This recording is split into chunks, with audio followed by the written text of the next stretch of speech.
परिवर्तनी एकादशी व्रत कथा। युधिष्ठिर कहने लगे कि हे भगवान, भाद्र शुक्ल पक्ष की एकादशी का क्या नाम है? इसकी विधि तथा इसका महात्म्य कृपा करके कहिए।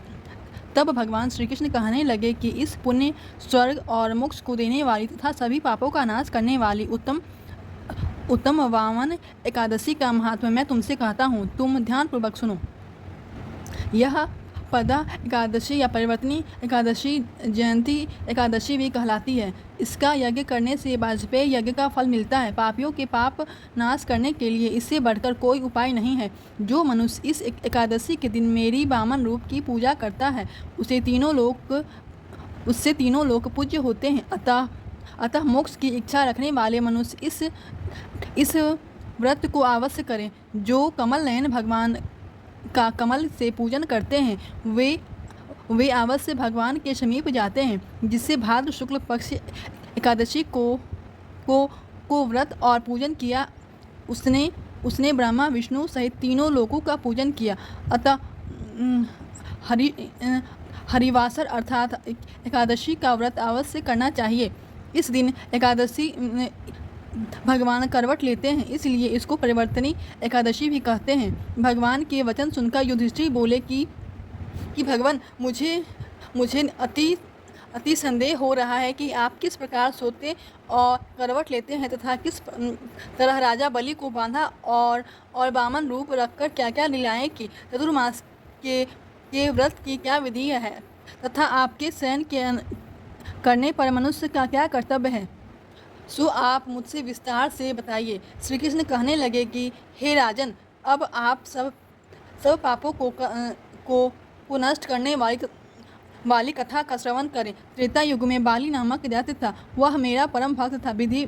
विविध प्रकार के वेद सूक्तों से मेरा पूजन किया करता था। नित्य ही ब्राह्मणों का पूजन तथा यज्ञ के आयोजन करता। लेकिन इंद्र से द्वेष के कारण उसने इंद्रलोक तथा सभी देवताओं को जीत लिया।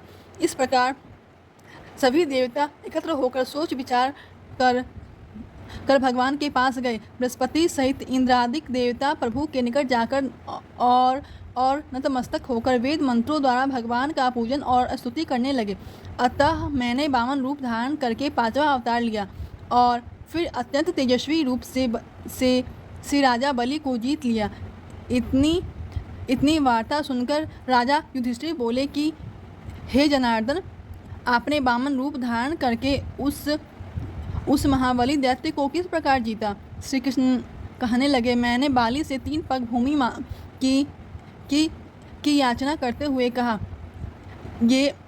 ये मुझे को 3 लोक के समान है और हे राजन,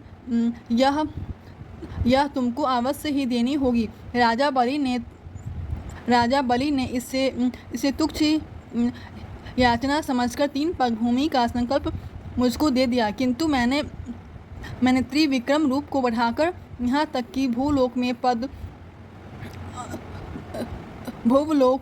जंघा, स्वर्ग लोक में कमर, महलोक में पेट, जन लोक में हृदयम लोक में कंठ की स्थापना कर सत्य लोक में सुख और उसके ऊपर मस्तक स्थापित किया।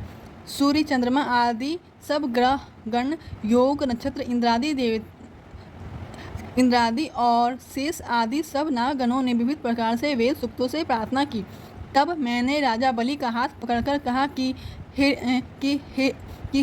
हे राजन, एक पद से पृथ्वी, दूसरे से स्वर्ग लोक पूर्ण हो गए। अब तीसरा पग कहाँ रखूं? तब राजा बलि ने अपना सिर झुका लिया और मैंने अपना पैर उसके मस्तक पर रख दिया, जिससे मेरा वह भक्त पाताल लोक को चला गया। फिर उसकी विनती और विनम्रता को देखकर मैंने कहा कि हे बाली, मैं सदैव तुम्हारे निकट ही रहूँगा। विरोचन पुत्र बलि से कहने पर भाद्रपद शुक्ल पक्ष की एकादशी के दिन बाली के आश्रम पर मेरी मूर्ति स्थापना हुई। इसी प्रकार दूसरी क्षीर सागर में शेषनाग के पीठ पर हुई। हे राजन, इस एकादशी को भगवान शयन करते हुए करवट लेते हैं, इसलिए तीनों लोकों के स्वामी भगवान विष्णु का उस दिन पूजन करना चाहिए। इस दिन तांबा, चांदी, चावल और दही का दान करना उचित है। रात्रि को जागरण अवश्य करना चाहिए। जो विधि पूर्वक इस एकादशी का व्रत करते हैं वे सब पापों से मुक्त होकर स्वर्ग में जाकर चंद्रमा के समान प्रकाशित होते हैं और यश पाते हैं।